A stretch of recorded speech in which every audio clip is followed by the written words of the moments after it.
pour trouver la règle d'une fonction sinusoïdale, on a besoin d'avoir assez d'informations pour être capable de trouver la période, le maximum, le minimum et le point de départ de notre fonction.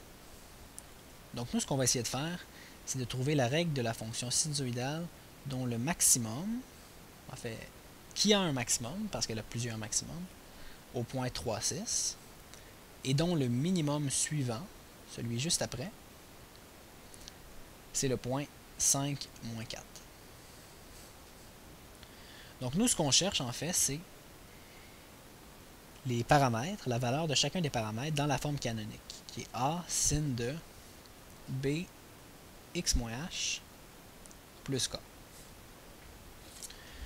Donc pour s'aider, comme dans tous les problèmes, je vous conseille toujours de vous faire un dessin. Donc on va faire un petit plan cartésien qui représente notre fonction. On va faire un petit peu plus gros que ça. Ok. Alors, si je le dessine, on sait qu'on a un premier maximum à 3, 6, qui est le point juste ici. C'est le point 3, 6. Et on sait que le minimum suivant, celui juste à côté, c'est le point 5, moins 4. Donc ça, c'est le point 5, moins 4. C'est le minimum. Alors, si on relie nos deux points, on sait que ça devrait avoir l'air de ça environ. Parce que c'est une fonction sinus. Alors, je vais vous rappeler le graphique de la fonction sinus de base. Oups. Dans le graphique de la fonction sin de x de base, c'est celui qui a l'air de ça environ.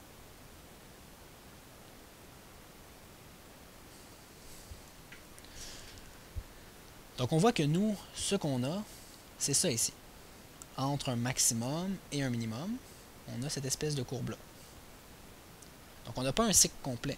En fait, on se retrouve avec un demi-cycle. Il manque la partie ici et la partie ici pour faire notre cycle complet. Donc par exemple, on pourrait faire un cycle, on pourrait compléter le cycle en y allant logiquement. On sait que la distance entre un maximum et un minimum, c'est de 2 unités. Donc la distance aussi entre le minimum et le prochain maximum devrait être de 2 unités.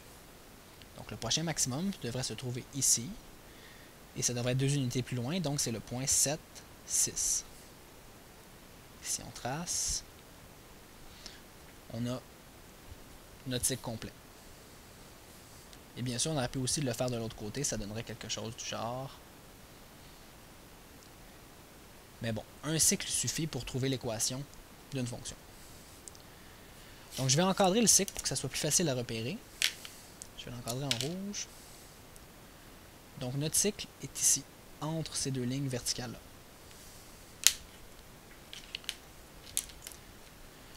Bon, donc on doit trouver la valeur des paramètres A, B, H et K. On pourrait commencer par le paramètre B, parce qu'on sait qu'on peut trouver le paramètre B avec la relation B égale 2π divisé par la période. Et la période, c'est le nombre d'unités nécessaires à un cycle. Donc ici, on voit qu'un cycle se fait en 4 unités. 2 plus 2, 4. Donc 4 unités, d'un maximum à un autre maximum. Alors, on fait 2π sur 4. Et on trouve que notre paramètre B vaut π sur 2. Donc je vais l'encadrer pour qu'on s'en rappelle. Alors, on a trouvé le paramètre B qui est π sur 2. Bon, ensuite, on pourrait trouver notre paramètre K. Le paramètre K, je vous rappelle, ça correspond au milieu de notre fonction. C'est la ligne qui est ici, c'est l'axe des x. Donc le milieu de notre fonction, il y a différentes façons de le trouver. On peut le trouver graphiquement. Si on veut le trouver graphiquement, eh bien, c'est simplement entre le max et le min. Donc c'est exactement entre les deux. Ou si vous préférez, vous pouvez le calculer à la main. Étant donné que c'est exactement entre le max et le min, c'est la moyenne entre le max et le min. Donc c'est max plus min divisé par 2 qui donne notre paramètre K. C'est toujours comme ça qu'on peut le faire. Donc le max c'est 6, le min c'est moins 4, 6 plus moins 4 divisé par 2. 6 plus moins 4 ça donne 2 sur 2, et 2 divisé par 2 nous donne 1. Alors le paramètre K c'est 1. Et on le voit dans notre dessin, on aurait pu le déduire graphiquement. notre milieu, il passe à 1. Bon, ça c'est pour le paramètre K. Le paramètre A, c'est l'amplitude de notre fonction. Normalement ici, dans la fonction de base, c'est la hauteur entre le milieu et le maximum. Donc c'est cette hauteur-là ici, la distance entre le milieu et le max. On sait que le milieu est à 1, on sait que le max est à 6, donc le paramètre A, nécessairement, c'est 5. On aurait pu faire la même chose, c'est la distance aussi entre le milieu et le minimum. Le minimum est à moins 4, et la distance entre 1 et moins 4, c'est aussi 5. Si vous préférez, vous pouvez encore vous servir d'une formule. La formule, c'est le max moins le min divisé par 2.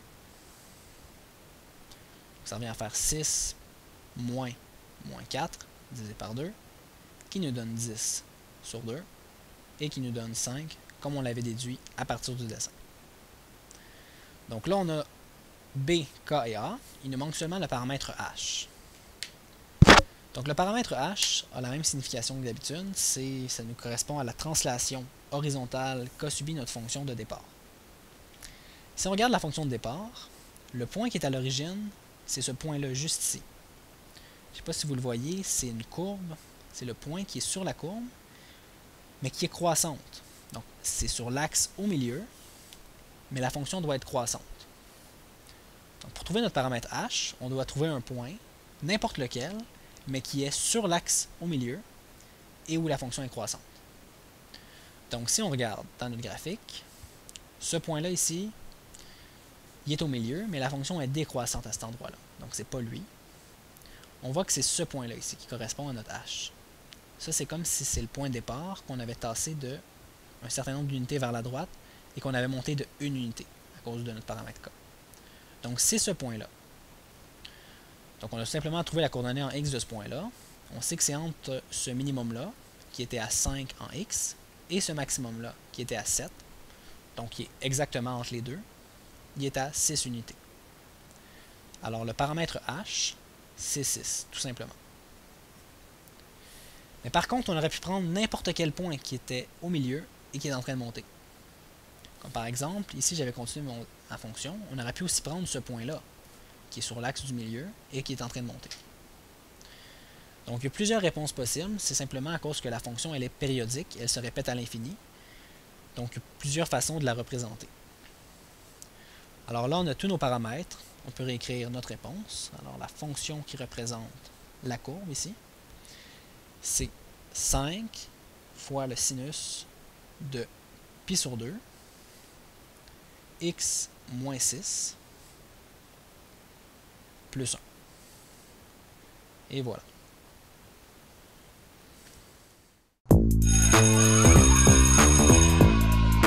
Il y a des jours où on a vraiment besoin d'un coup de pied pour faire nos devoirs, mais il y a des moments où on a surtout besoin d'un coup de main. Pour ça, il y a Allo Prof, des enseignants super cool répondent à tes questions du lundi au jeudi de 17h à 20h. Tu peux les rejoindre par téléphone au 1-888-776-4455 ou dans leur cyberclasse sur alloprof.qc.ca. Et la bonne nouvelle, c'est que c'est gratuit. Profites-en! Profites-en.